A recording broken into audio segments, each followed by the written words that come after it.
భక్తులతో కలిసి నువ్వు వేషాలు వెయ్యవు కదా? అయ్యో, అలా ఏం చెయ్యను నాన్నగారు. ఇవి దారిలో తిను, ఆ ఎలుకకు మొత్తం పెట్టకు. సరే అమ్మా.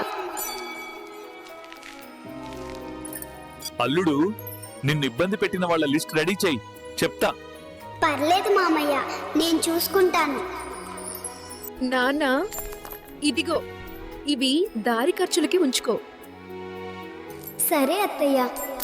జాగ్రత్తగా ఉండు. నెక్స్ట్ మంత్ నేను వస్తున్నా అని చెప్పు వాళ్ళకి. అన్నయ్య, వచ్చేటప్పుడు నాకేమైనా తీసుకురా. వాళ్ళ కోరికల లిస్టు తెస్తాలే, కలిసి తిరుద్దాం. ఏరా, బ్యాగ్ సర్దావా? సర్దేశా బాసు. వచ్చేస్తున్నా ఫ్రెండ్స్, ఇక 11 రోజులు గుమ్మేద్దాం.